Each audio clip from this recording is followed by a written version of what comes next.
Hey everybody, Jen Hatmaker here, your host of the For the Love podcast. Welcome to the show. So right now we are in a series called For the Love of You.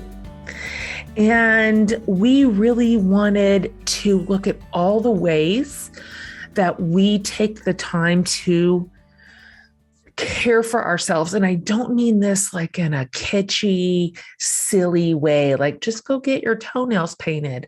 We wanted to do more like a deep dive into what is truly like soul care, mind care, self-care.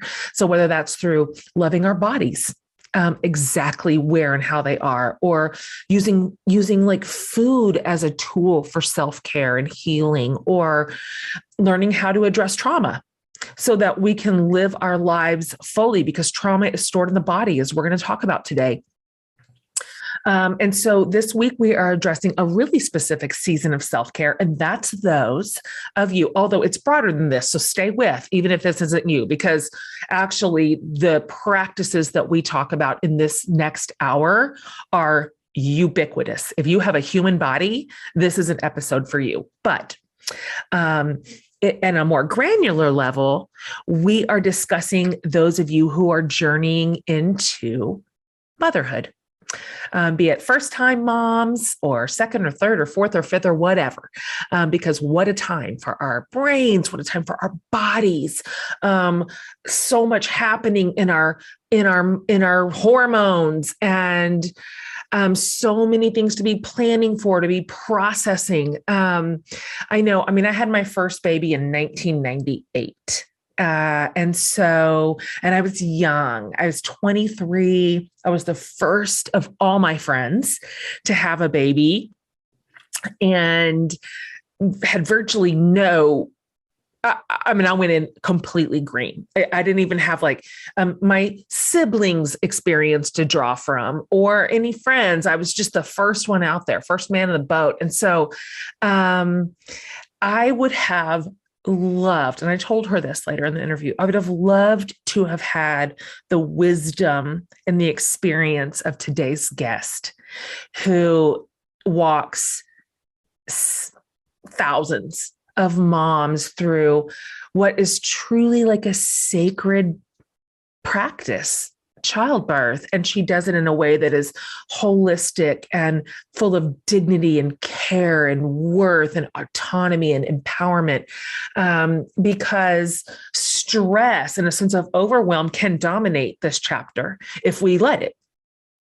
And I do want to let you know, by the way, young moms, in case you think all the other moms have it all figured out, we do not. We do not. And nor did we when we were having those babies. We were right where you are. You are normal. The things that you worry about, that you wonder about, that you're looking forward to, that you're nervous about, all of it, normal. And again, if you're listening and you're not expecting your first, or you're done birthing babies, or you're not going to have children, this is still good stuff for you, because she and I do a deep dive today on what it means to be really embodied as women. You'll see when you hear this conversation how nourishing it is, how nurturing it is.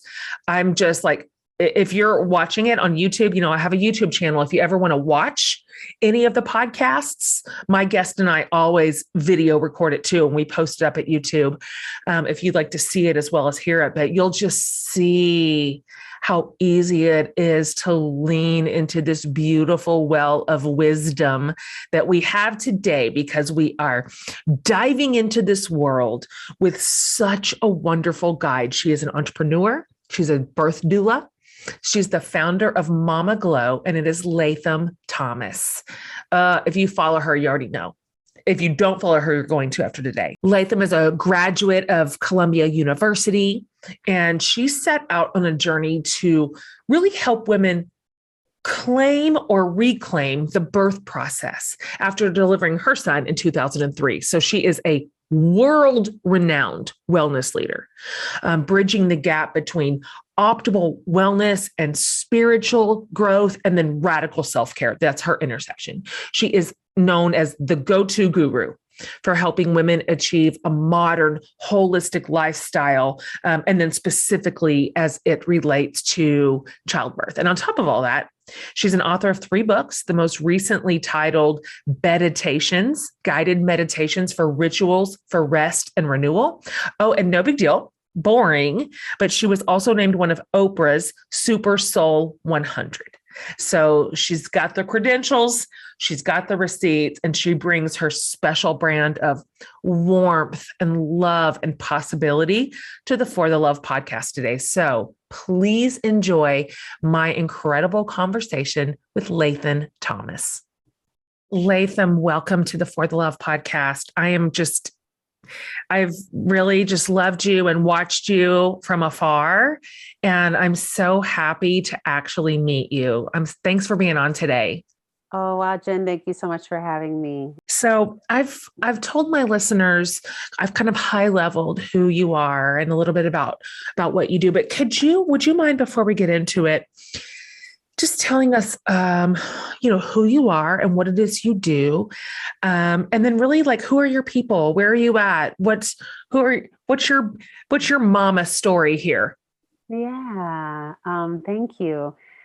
I'm Latham Thomas. I'm a founder of a maternal wellness company called Mama Glow, which serves people along the childbearing continuum, fertility through postpartum. And we also have a global doula training program for people who aspire to be birth workers or want to deepen their practice as doulas. And that program is accessible online. Thankfully, to the pandemic, it was a way for us to digitize and create more space for folks who are in all corners of the world who could not travel to our hubs in New York, LA, Miami, and Paris. So that's a big piece of the work I do, is educate. I see it as actually a calling that's really centered around reminding people and helping them to connect with recall of memory around this work. And so I'm really a facilitator in these spaces of education, providing healing, providing access points for community and self-reflection. That's a deep part of the work that we do as well at Mama Glow. And I'm a mother of a 18-year-old who's, college bound. And so I'm in a phase of my life where I'm about to have an empty nest and really sort of in a interesting period of anticipation of what that'll be like.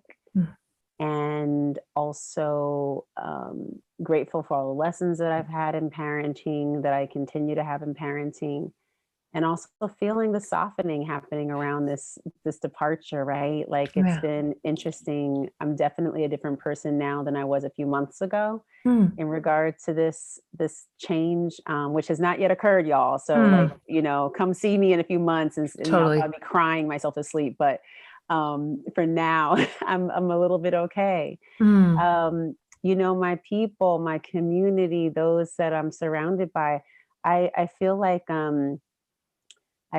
I have a really powerful living community, but I also really rely upon those who passed on. And I have my grandmother, who's a spirit that I carry with me every day. I have the spirit of my son's grandfather, who was an incredible caregiver and support for me along my business building journey and parent journey. Those are folks that I seek guidance from on a regular basis, spiritually. And then I have people who I feel like are in my, orbit that I can connect with and seek comfort in. And a lot of those folks are, living all over the world. Those are friends and stuff that I can commune with. But then I have like this beautiful community of doulas and birth workers that we've cultivated that I feel like are my family. Totally. I feel like I have a whole bunch of babies, right? Yeah, I have doula babies everywhere. And aside from them, certainly the people that I have supported along their journeys into parenthood. That's a deep part of it too. Those are also my family. Totally. Was there a pivotal moment or a seminal moment in your life when you decided or knew that you wanted to dedicate your time and energy to helping other women move through their pregnancies with mindfulness and with ease and with intentionality? Like, this is a real specific space in the world. How did you find your way into this? Yeah, so my journey to birth work really started with the birth of my son. Mm. I was always I was always interested, I think, and fascinated by birth because at the time that I became a big sister, I was at a really interesting age, and that was 4 years old, going into Mm. 5 years. And that's a curiosity age in a child's life, right? So they've come to know themselves and understand how they are in their bodies a little bit. And now they're like really looking at the externalized world, right? And questioning and finding fascination and admiration and joy like in everything. Mm. And so at the time my mother was pregnant, I was 4 going on 5 years old. My great aunt, my mother, and my aunt were all pregnant, due within a month of each other, March, April, Wow. and May. Mm. This year would be 1985 that these babies would come in the spring. And so for me, it was so fascinating to see all of the, all of like just the bellies, first of all, because I was at the height of their bellies walking Sure. around. So I just would see like just the forms Mm. change and how they were in their bodies, how they talked and sort of moved in their bodies. And also the conversation about pregnancy was really empowering. Mm. I didn't hear a lot about um, I just didn't hear a lot of negative conversation that I Mm. could recall. I heard a lot about, support and joy and a lot of, and I saw a lot of like communing and supporting each other, which was really beautiful too.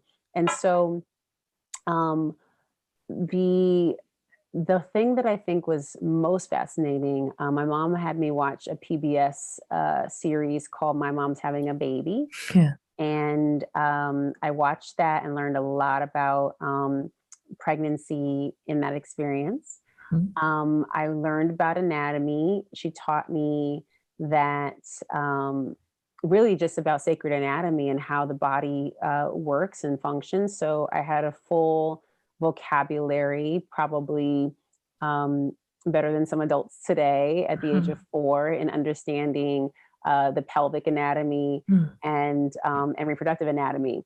And so when we were in, she always tells a story that like we were in a grocery store and this woman comes up, it's like, oh my goodness, like this is so sweet. Your mom has a baby in her tummy. Are you excited for your little sister? And I was like, my mother has a baby in her uterus and it's going to come out of her vagina, right? Like correction. And so, you I know, love it. so it was like things like that, so I was fascinated from that age. And then my cousin, Mm. who was maybe a couple months older than me, she was also about to be big sister. So we would play together and we would just do dramatic play that really mimicked what we saw. And so we would Sure. take our little Cabbage Patch dolls and stuff Yeah. them under our shirts and pretend to deliver each other's babies. So that was like the seeds were planted then, right? That's 4 or so 5, sweet. right, years old. And so fast forward to this experience later in life, right? Where, I'm pregnant with my son and my first child, my only child actually. And I'm like, wow, this is such a fascinating journey. But I think parts of those rudimentary seeds that were planted early on, right? I think those were resparked at that time. And then there was also other things like, lack of access to certain resources or not information like we see it today, like not having the internet, by the way, for those who are listening. 20 years ago, the internet was not what it is today. Mm-hmm. So we did not have, you couldn't just Google, right? Totally. You couldn't just go on Instagram and find inspiration or find like interesting, Yep. pages that had, educational tools or community. You could not find that. And so you had to like sort of figure it out on your own back then. And so that's what I sort of did.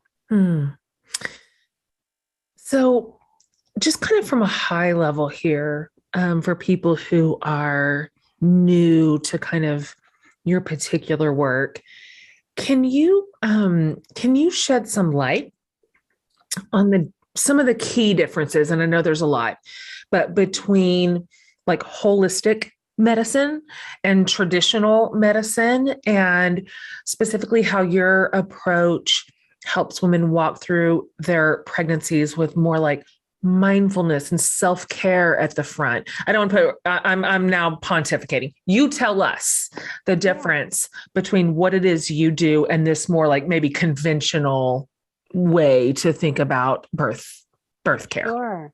Well, first I would love to just like level set that like doula support is accessible to anyone, regardless of what your birth plan is, regardless of outcome, regardless of economic status. Like, this is an ancient profession. It's actually the oldest profession, is midwifery, really. And before sort of this modern way of approaching birth was established, which is, by the way, a couple hundred years in the making, there were just women, who attended births, and and men were not a part of that process. They were midwives who attended. The way that we see medicine, specifically gynecology or obstetrics, was nascent. And so there was not really a push to develop this type of care until really the late 1700s. And a lot of that developed in the Americas.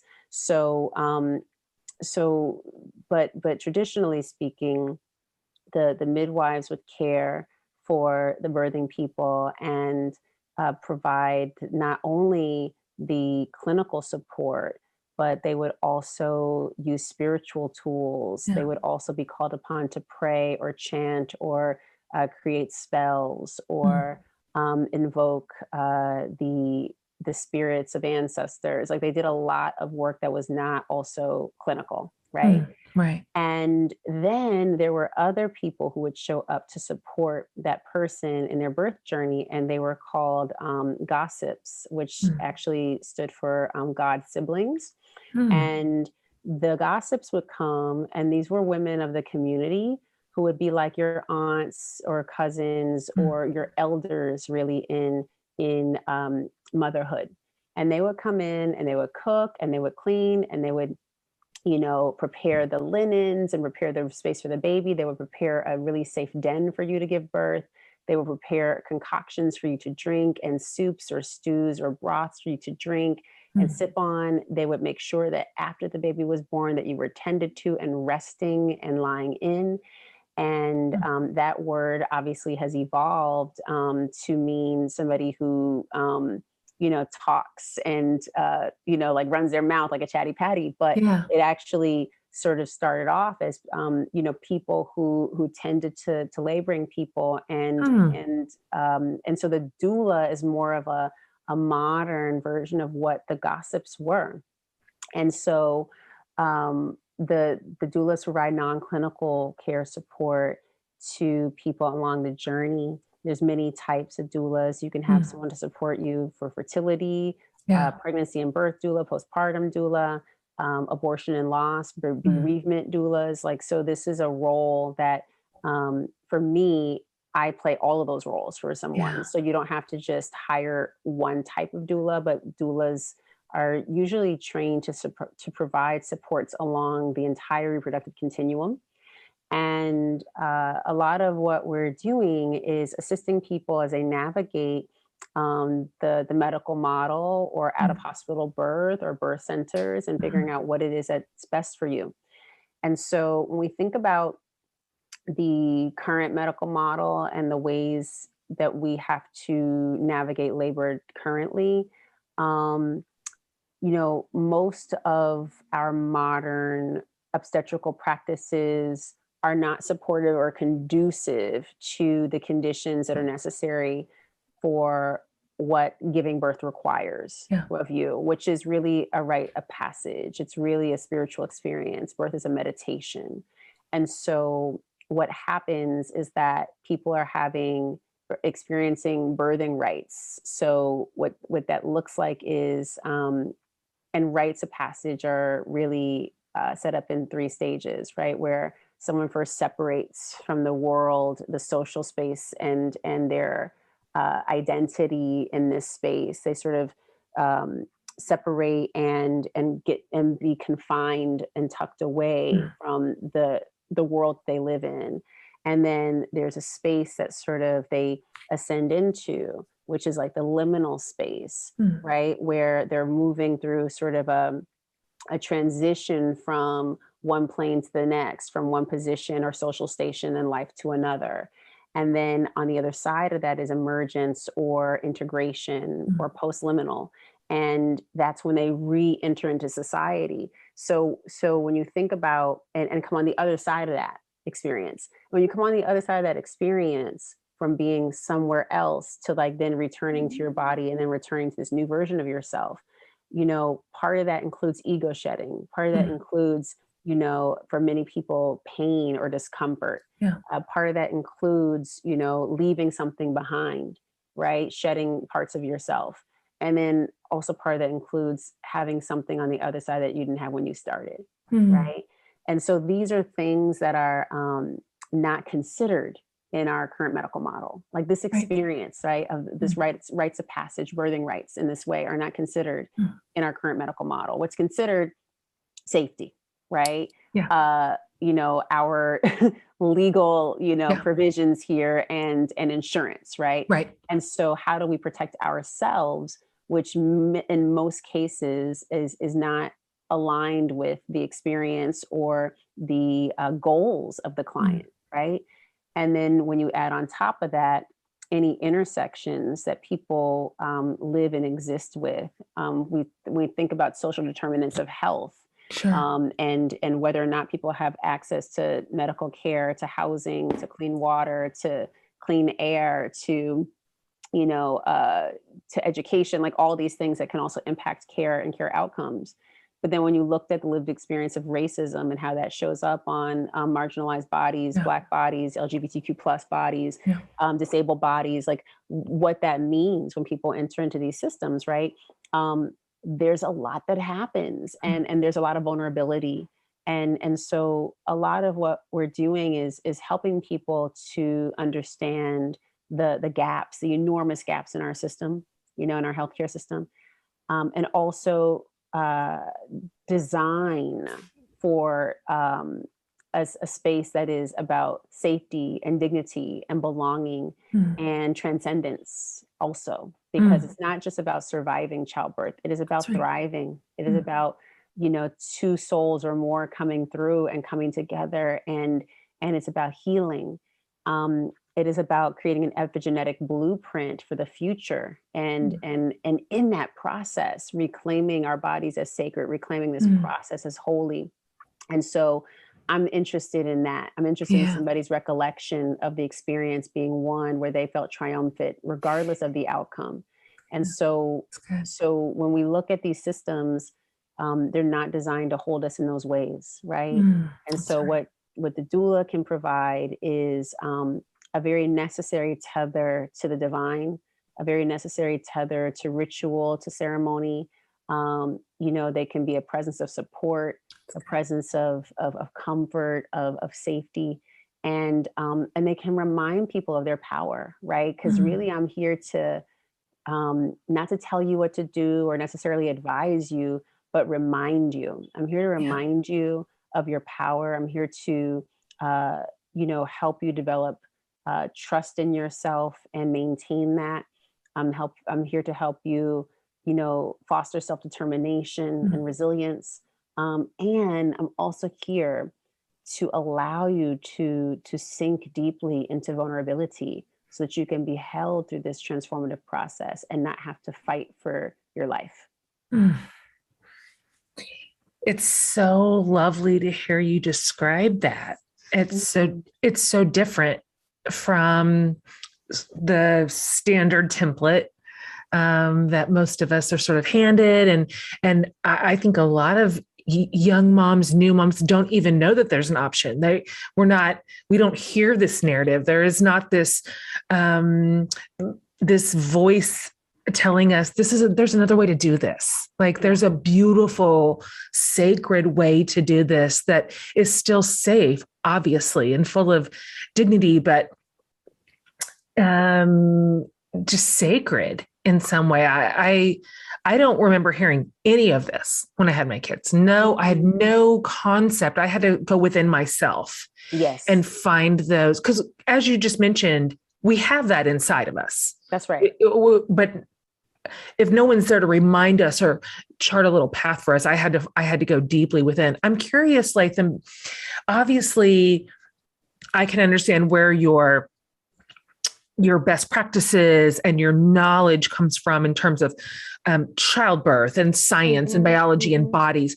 What is your personal spiritual practices, your history, that deep well of wisdom that you now have been able to bring these together in a way that they really always should have been, and probably always were, before we capitalized it and made it into such an industry. But what were those influences and even practices that today that continue to keep you full and able to pour out into your work? Yes, thank you for that question.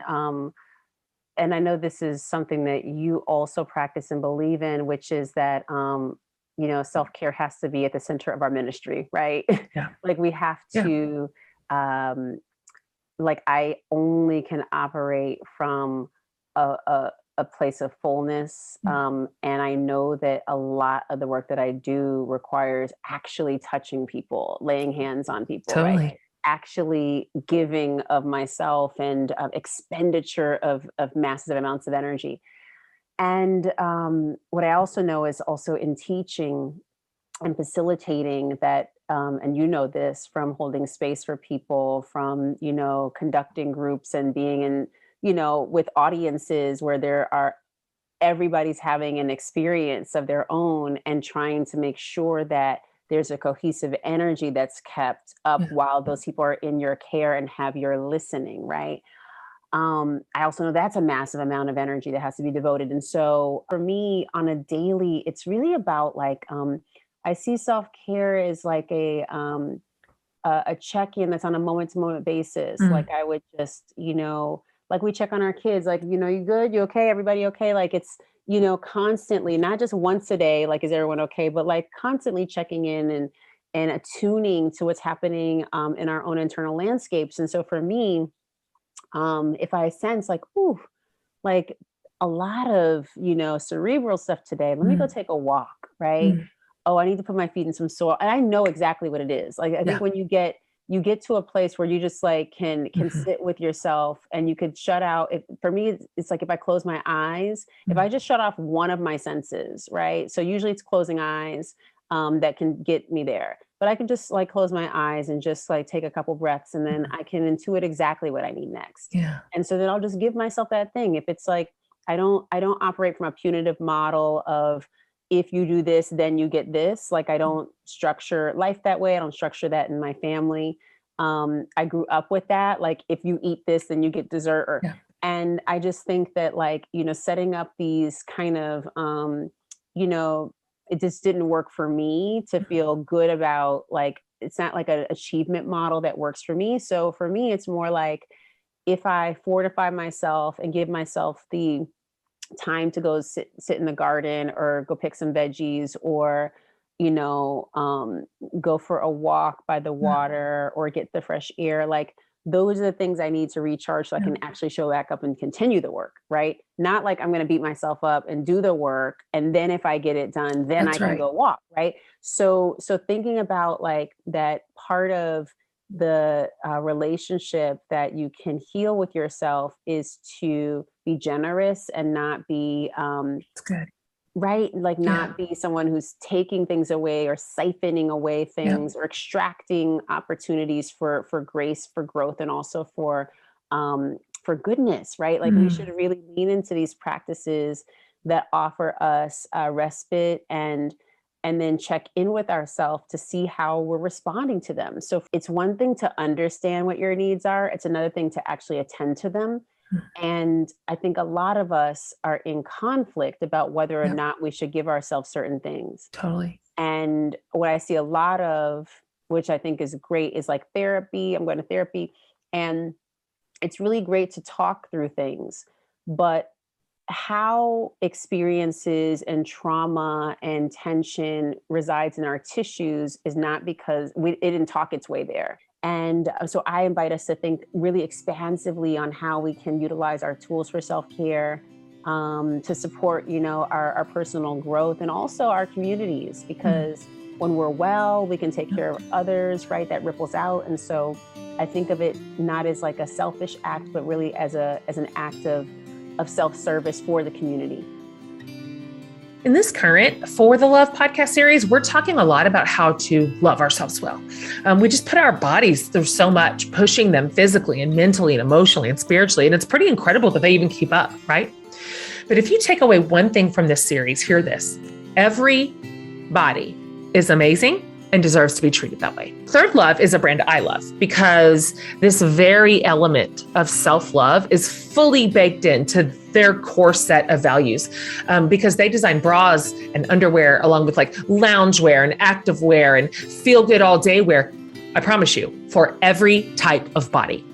And wearing any of their things is like the sweetest thing that you can do for yourself. So they're including sizing for all, which features more than 80 bra sizes, 80, was developed using a compilation of millions of real women's measurements. This is why they have 90,000 five-star reviews, including mine. Hi. Because you all know I'm always wearing my t-shirts.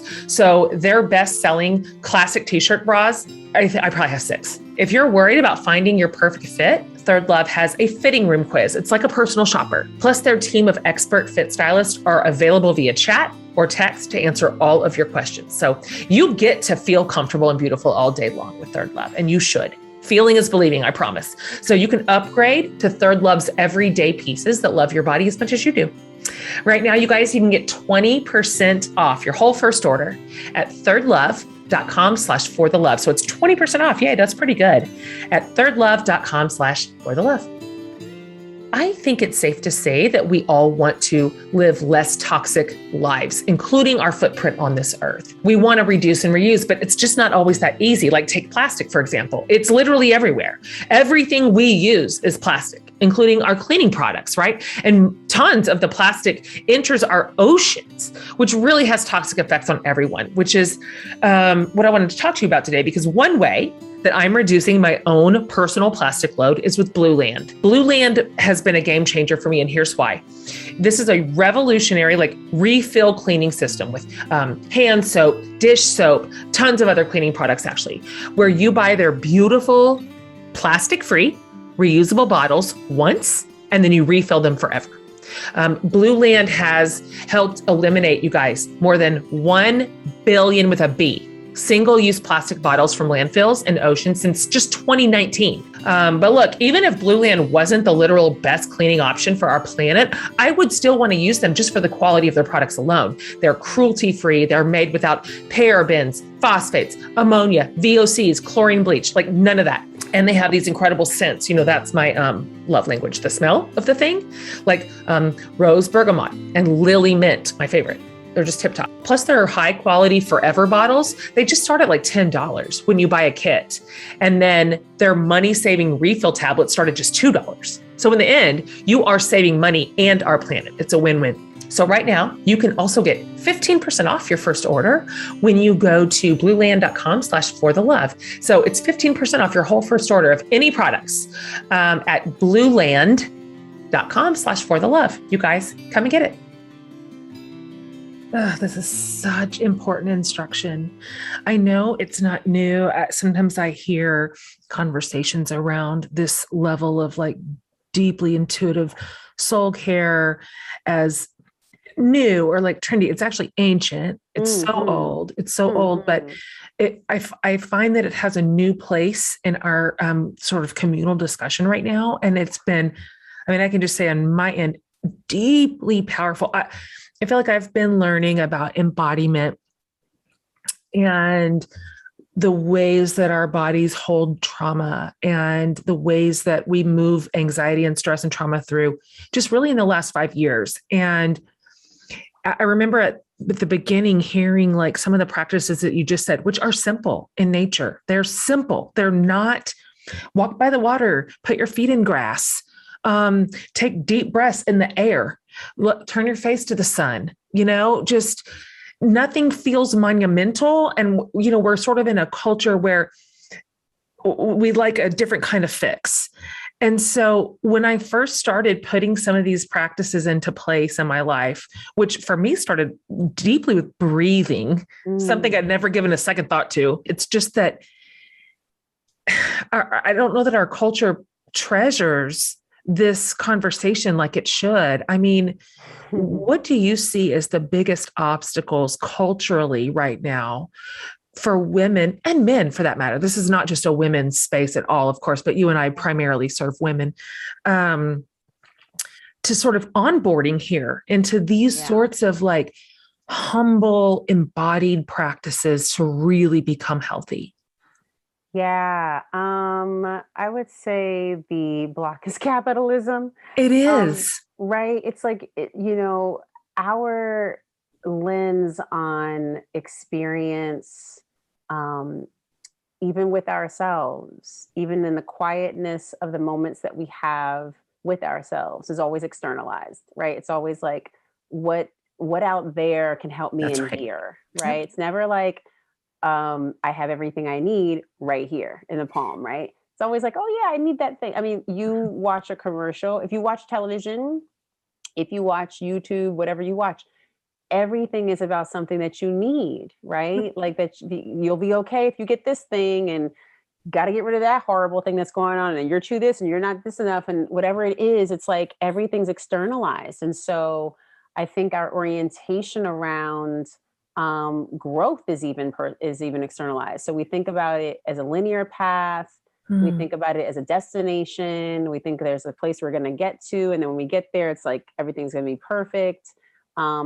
We sort of intellectualize every, philosophical and I would say spiritual tradition and figure out how to frame it in a way that fits like our current, model for individualism and capitalism, right? And so there's always like this place that you can arrive to if you do these things, if you have this money, if you're right, all these things that people sort of think that they can meditate away, pray away, retreat away, bubble bath away, right?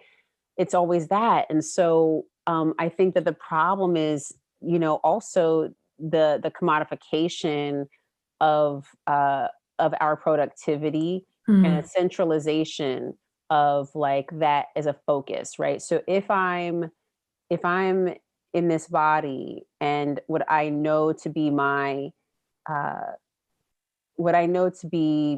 how I'm deemed worthy in this world is what I can actually produce, whether that's through physical reproduction, an offspring, or what I can produce in terms of, my economic value in a marketplace, right?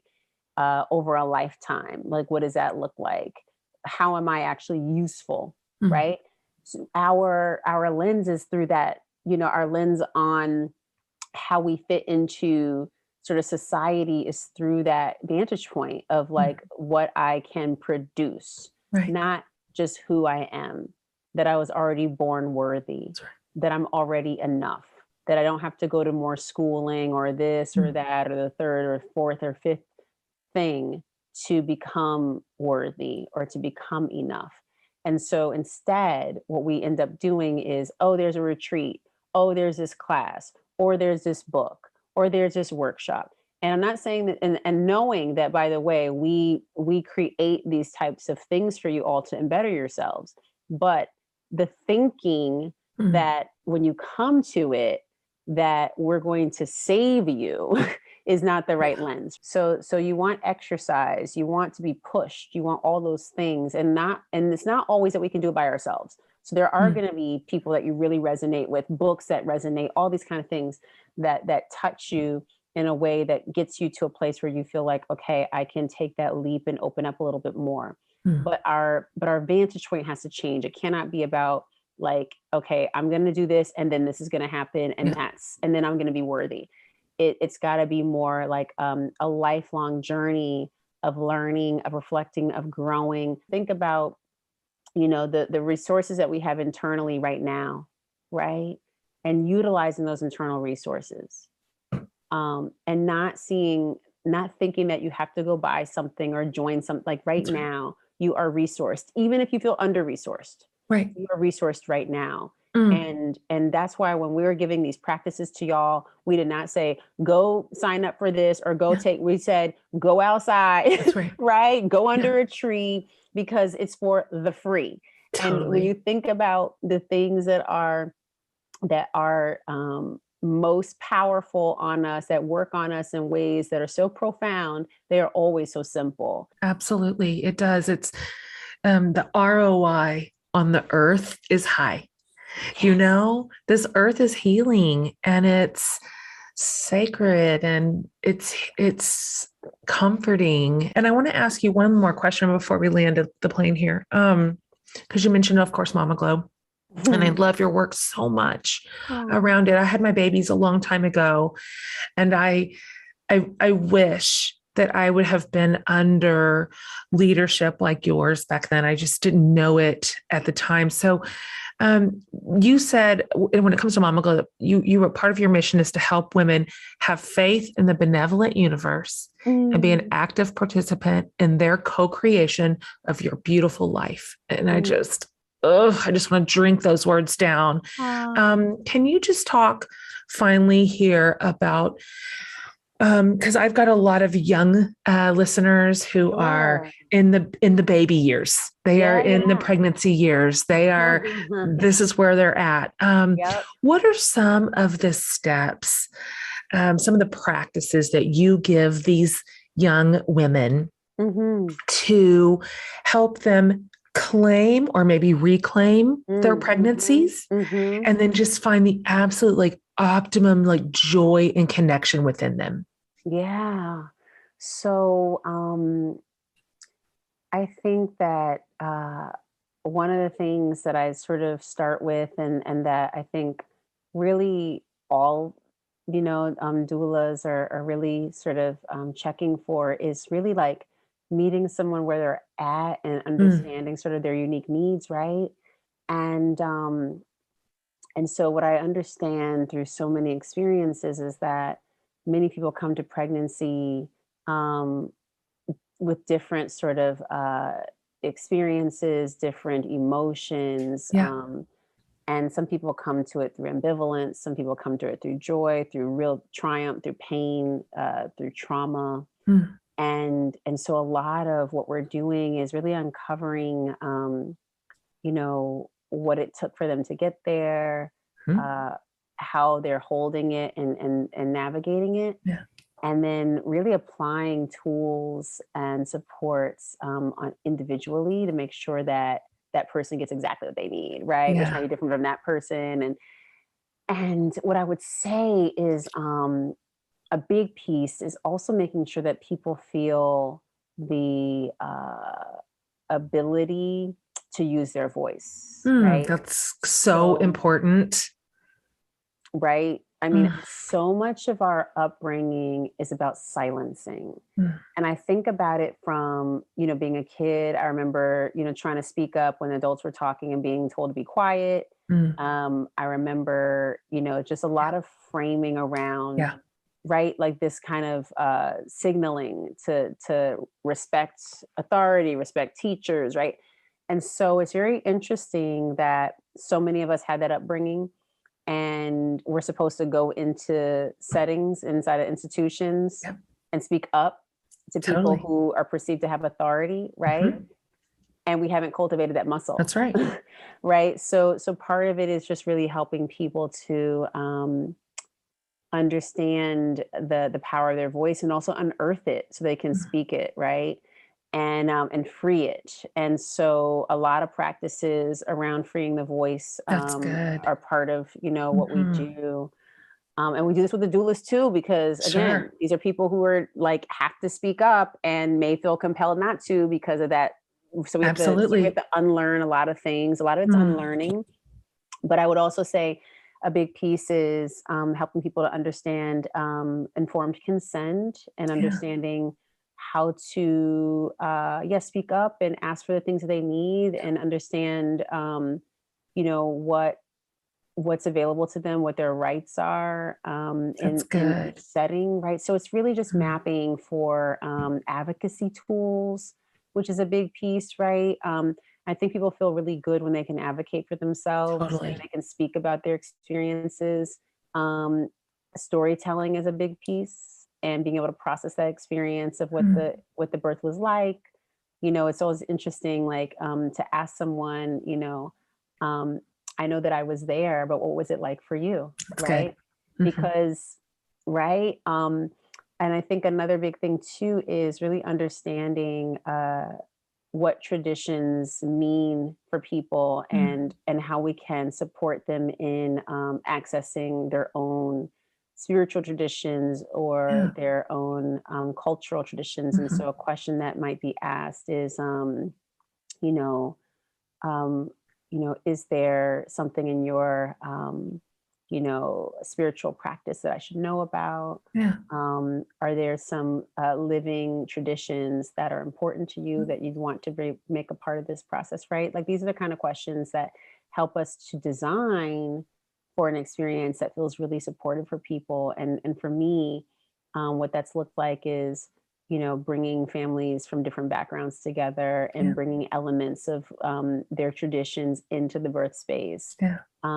It's looked like being able to research what a particular uh, ceremonial rite might look like from a particular culture, and bringing that information and asking, does this mean anything to you? That's And good. then finding out, right, that like, oh yeah, my great grandmother did that.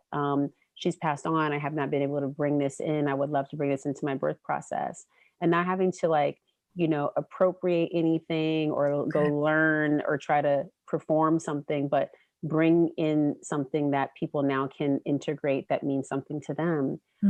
These are all the things that I feel like are really important too. Um, and I think what I would finally say is really understanding within the population, that we are in a maternal health crisis in this country, in the Yeah. United States specifically. For those who are listening, I know this is a global audience. The United States is the most dangerous place in the developed world to give birth. And it's really unfortunate that we've been on a 25-year increase in Black maternal deaths in this country. And we think about who's most vulnerable. First of all, everybody's vulnerable, but who's most vulnerable? Black women and Native American women Yeah. are 4 to 5 times more likely to die during childbirth or as a result of childbirth related causes.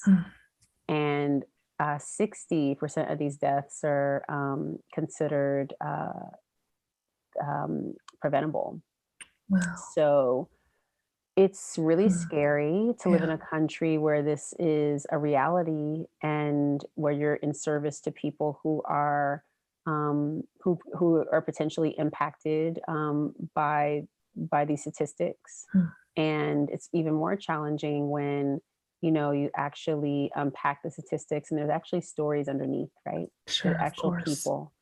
And so Another thing that I think is important is our vehicles for storytelling, to make sure that we say the names and lift up the stories of, you know, of near misses, as well as Yeah. stories where things went wrong, so that we can put correction to and apply pressure to policymakers, to It's good. institutions, to care providers, and also that we make sure to also lift up positive birth Mm. experiences and experiences of joy and triumph and glory, because it is critically important for people who are undergoing this process to not feel afraid and to Mm. trust in their bodies and to have faith that they can do it, It's good. and not be saddled with the sort of you know, recording going on in their head that something really bad may happen to me, Mm. right?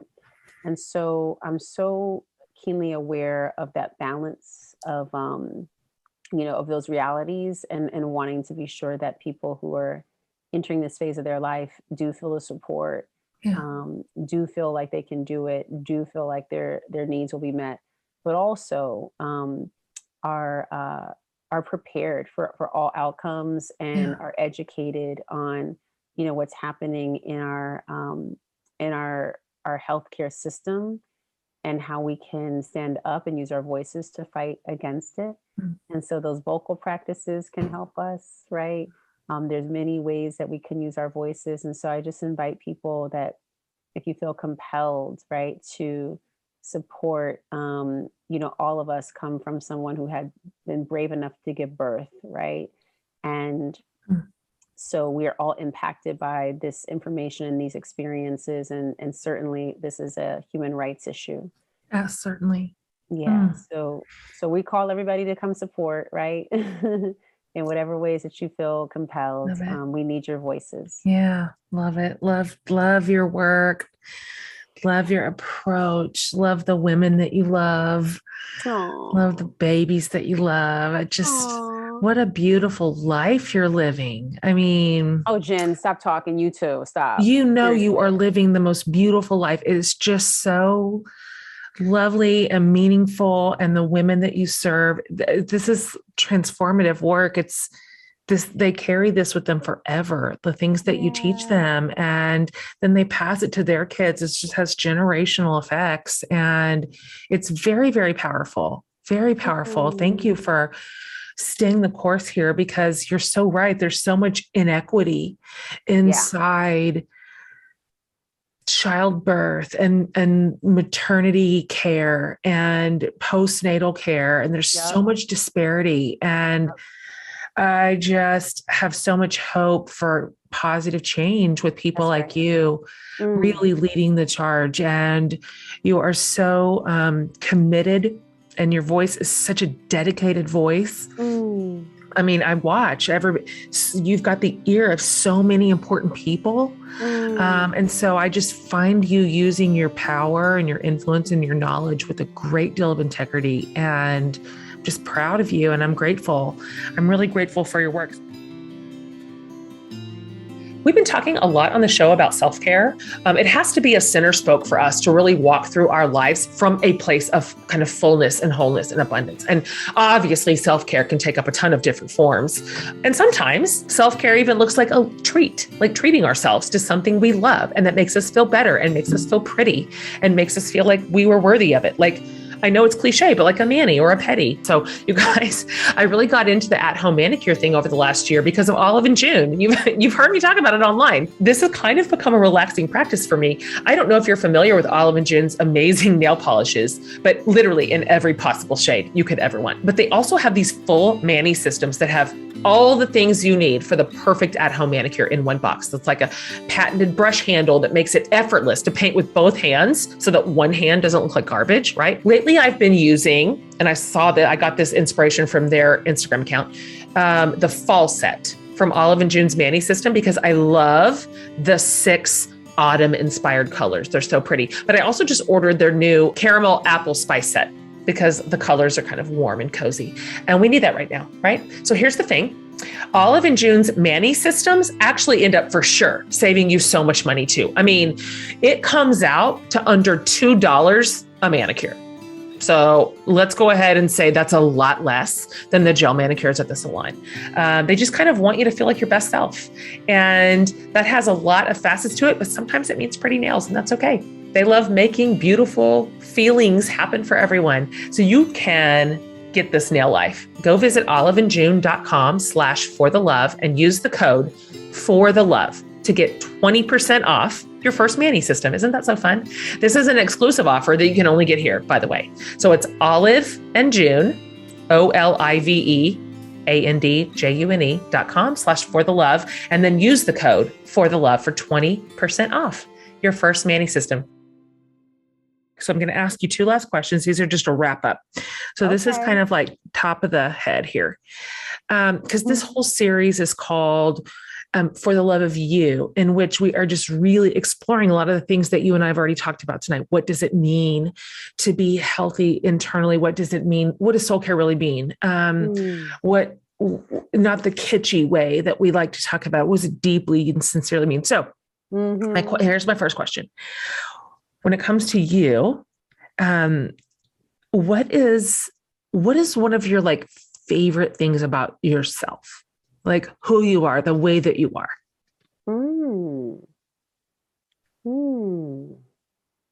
This is one of those questions that you get that you like write down an answer, like a great answer to, and you're like, oh, I'm gonna like bust out this answer in like 5 seconds after, you know what I mean? Totally. Oh my gosh, what is one of the favorite things about you? Well, I think it's like, this is not a good quality, by the way. Okay. But I think it's my stubbornness. It has its place. It does. Yep. Jen, I think it's like, so I'm a Taurus, team Taurus all day. I'm a Taurus, and we have this quality, and it's considered like a really bad thing. And people talk about it all the time. Like in my household, it's like, oh, she's so stubborn, she's so slow. But there's a place for it, like you said. And I think that what I appreciate is that I don't quit stuff. So totally. I'm right. And so the stubbornness actually works in that even in obstacles, and I think I can, it's obstacles. It's like something will happen and I'll find a way to be like, well, and it's not just seeing the bright side, it's this like commitment. Totally. Like, even though like, and there may not be a bright side, and I'll just be like, here's, like, we're just going to do this. And it's just like a certain commitment that comes through that. And it's not that like, I won't ever not do something. Like if I've committed to something and it's not right, like I understand how I can change, reframe or change agreements, but it's more about like, if I start something that I'm committed to, I'm not going to be shaken by anything. So it's more great quality. Right? It's more that than anything else. This is a question I actually ask every guest in every series, and you can answer it however you want. It can just like be a sincere answer. It could be silly. It doesn't matter. It could just whatever's real. So here's the question. What is saving your life right now? Ooh, what is saving my life right now? Jen, what a great question. I think, you know what I think it is? I think it is my relationship to the plants in this house and like home decor kind of thing, just tending to stuff. I think I'm a tender, and so a lot of like, word. I think when I grew up, it was like, like tending to things. Like, I love living things. I don't have any animals, but my plants are like my pets basically. And so I think it's that. I think it's tending and like doing things that like help me to feel really grounded in the home. Absolutely. Right. So much of the work of the home is not valued in our culture. And I actually relish in doing work of the home. So I think it's like a little bit of that. Not like dishes. I hate dishes. No, that doesn't count. But like work of beautifying the home. I could not agree more. I'm a new plant person. Yeah. Just in this last calendar year, I had so much trauma in my life and so much loss. And I was like, I need a place where there's life. Like, where can there be life? Where's some life? And turns out plants are living. And so now I am insufferable talking about my plant, my grass. I'm obsessed with my grass. I tend it every morning. I come out and that's what I say. I tend it. I inspect it. Who needs some water? There you go. It's life-giving. I'm with you. Yeah. Now, what are your kids? Are your kids on board? No, I want them to be, but they aren't. They're not, right? No, they're not. They're not. And I was out of town for 3 weeks. I went to Maine for 3 weeks and I left a couple of big boys here, like young adult men. And I'm like, look, I honestly don't even care if you like burn my house down, but water my plants. I'm gone for 3 weeks. So help me God, if I come home and those plants are dead on the vine, y'all are moving out. Have problems. So, yeah, we're going to have problems. So I love that you said plants. I mean, sincerely, I'm so like newly excitable about plants. I love this. Okay. Oh my God, I love this for you too. This is me amazing. too. Okay, Latham. Excuse me. Can you just tell my community the best places? Because I know my community. They're gonna want to know you. They're gonna want to follow up with you. They're gonna want to consume what it is that you're putting out into the world. They're gonna want to learn from you. So where should we send them? Where do they find you? Yeah, thanks for that, Jen. On Instagram, I'm Glow Maven, GLOWMAVEN. If you wanted to see stuff that I'm talking about, if you want to learn more about the work that we're doing specifically out in the world, Mama Glow on Instagram, it's just MAMAGLOW. Yep. And then we have mamaglow.com, which is a really great place for you to go and like get information and just like kind of like dive into that world of like everything, pregnancy, fertility, everything. And then there's also some great IG lives that we host as well as webinars. So I would just get on the mailing list over there and just get into that goodness if you're ready for that type of world. Absolutely. Yeah. I'm so happy for this conversation. And thank you so much for this like generous donation of your time to my community. Like what an investment. Thank you. And so I will have all your socials, all your things up on our show notes so people can follow you. And so huge fan. Anything I can ever do for you, Latham, I'm here. And so next time we're in a room together, I can't wait to hug your neck. Same. So that's Latham. Oh, you guys are going to want to immediately follow her on socials. I love her posts. It's like this little respite. Every time it pops up in my feed, oh, there's a sweet little moment of like joy and connection and hope. And she's beautiful, like really, really beautiful. Again, if you'd like to watch our conversation, you can go over to my YouTube channel if you'd like some video and audio on this one. So also, if you go to jenhatmaker.com under the podcast tab, I will have everything related to this episode. I'll have the show notes. I'll have all the links to Latham's socials and her books and her website and everything. So she's actually good for all women, but especially our mamas, our little preggers. This is a wonderful guide for you to start listening to. So anyway, more to come in the For the Love of You series, because we so sincerely do love you. Laura and her whole production team and Amanda and I, we sincerely love the podcast community, and it is our singular goal to serve you. That's it. Like, what does our community want? What do they need? What are they hungry for? What questions are they asking? Who do they want to hear from? This is literally all that drives us. And so we really want to celebrate you and all things that are possible for you in this series. And so I'm just telling you that we have an incredible lineup. You are not going to want to miss a single episode. And if you have, go back and pick up what you missed. Otherwise, know that you'll never miss an episode if you subscribe. So hit that subscribe button wherever you listen to podcasts or over on the YouTube channel, and you'll never miss a single episode. All right, you guys, Latham is the greatest. Can't wait for next week. I will see you then.